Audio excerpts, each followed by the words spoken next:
Hey, how's it going, everybody? I just wanted to do a video on something that I just picked up from my post office. Something I ordered from JSE Surplus. They're basically a website that deals mostly with AR stuff. I picked up a stripped upper receiver. Of course, you know, since it's stripped, it doesn't have a dust cover that comes with it, or a forward assist, so those things you'll eventually have to buy and install. This one I picked up, I used the post office shipping, priority mail, whatever, and it was the cheapest basically, so it was like around $8 or $9 shipping compared to like 15 or 14 or whatever it was for the other options. So it was a little bit cheaper. And I ended up getting it shipped for under 50 bucks basically, because this was supposed to be a blemished upper receiver. It was like a little deal they were doing. It was like while supplies last or something, which of course after I ordered it, I ended up seeing that they ended up getting a whole bunch more of them in, so go figure. But regardless, I still wanted it because of the price was good. You know, it's like 38 and change just for the upper, and of course whatever shipping option you end up deciding to go with. But like I said, it's supposed to be a blemished receiver, so that's why it's cheaper. As far as the manufacturer, I have no idea. It didn't actually specify the manufacturer. They just said that various things might be wrong as far as cosmetic wise. I believe they said that you may or may not get T markings. Either that, or I was looking at a different website and it said that. I can't remember now, but this mine in particular does have the T markings. Can't really see them too well on the camera, but then basically looking over the receiver, I didn't really see much as far as a blemish. So really, for the price, for an upper, that looks pretty darn good in my opinion. The only thing is, maybe this is one thing which it's not showing up. A little nick here. No, actually, I was wrong. It's actually underneath here, sorry. There it is. A little nick there. So maybe that's the blemish on mine. I'm not sure. You know, of course it all varies per upper. Either that, or maybe it may not. I don't know if it's going to come out, but maybe under there it might be like in here.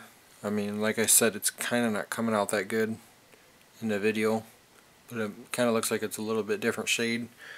Other than that, I mean, really honestly, who's going to be looking underneath here anyways? So if that's the blemish or either that nick, I think for the money, that's a pretty darn good deal. Other than that, all the rails look very nice. No gouges or nothing in it. You know, this side looks pretty good still, you know, even though it does have that nick on the bottom. And the left side is pretty good. And of course the threads are good. They're not dinged up or nothing like that, you know.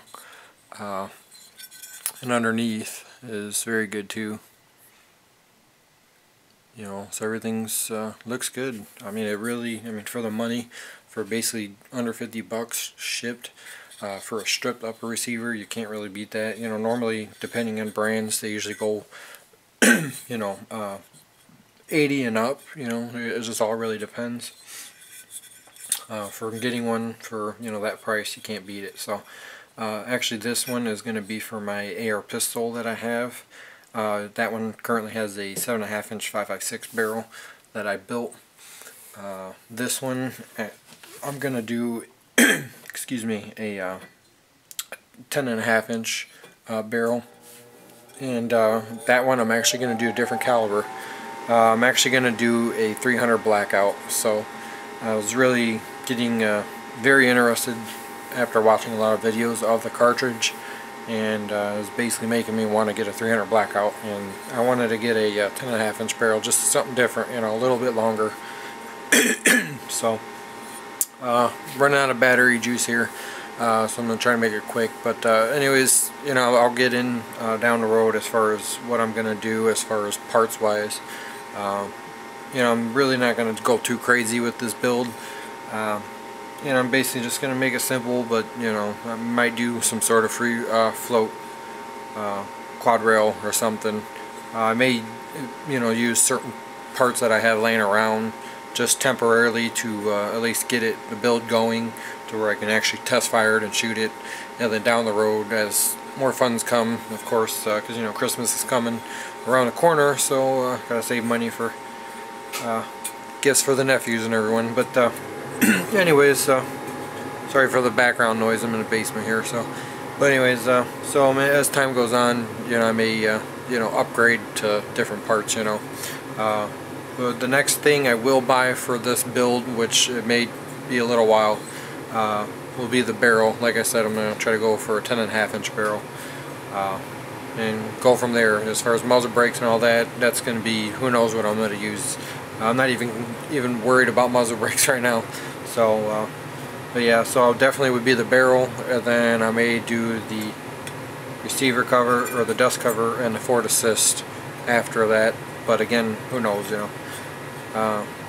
So since I don't have to worry about a lower, you know, really I won't have to put a ton of money into this. You know, all I need is a barrel and handguard and gas block of some sort and a few other parts. Temporarily I'll just use the same bolt carrier group that I'm using in my pistol and in my Vietnam 20-inch clone build that I did too. So I'm basically just going to use that same bolt carrier group for this 300 Blackout upper build. So and of course I already reload 5.56 and or 223, so I got tons of brass, so it'd be basically a no-brainer for me to reload 300 Blackout. It'll be pretty easy to do the conversion and everything of the brass. So, and I got tons of the brass that I can use for the 300 Blackout, and I can get tons more at my club that I belong to. So it's always scattered everywhere, you know, cops and everything using, you know, their ARs and stuff. So so basically, you know, I got tons of brass for 223. So but yeah, so that's my new purchase, new upper. You know, if you want to do an upper build, don't want to spend too much money, definitely check this out at JSE Surplus. People said that they work good, you know, like I said, I don't know the manufacturer, but they're saying that it, you know, works. So for the money, I guess you can't beat it. It does have this H marking, which I don't know if that's a manufacturer or not. Never seen that before on the AR. So who knows, if somebody knows what that's markings for or whatever, hey, go ahead and post a comment or so, you know, appreciate it. But yeah, overall quality seems like it's very nice. Finish, the parkerizing seems pretty good on it, and you know, not bad for the money for what's so-called a blemish upper. So and like I said, if that's all is wrong with mine is that little nick that came like that, hey, for all that money off of what it would have been full price, I'm not complaining about a little nick. You know, it's probably gonna get more nicks than that as you know, from use. So who cares? But definitely, if you want to do another upper build, check that out at JSE Surplus. You can probably get the Palmetto State Armory ones for about 10 or so bucks more. You know, but hey, whatever. You know, from the reviews, people said that, you know, this is a pretty good upper. So or it'll work good. You know, so hey, whatever. You know, I'm happy with it so far. I already put it on my pistol build lower to see, you know, as far as the tolerances, and it seemed like it locked up pretty good. You know, the pins, it fit good, and as far as the finish, it matched pretty darn good. So I'm very happy overall, and of course, you know, won't know until it actually gets built and completed, and function tests and everything. So yeah, I'll definitely, whenever I add something to this upper or buy something for it, I'll definitely would try to make a video. And anyways, that's it. So if you have any questions or anything, or comments, whatever, post them below, and I'll try to get back as soon as I can. Thank you for watching. Have a good one.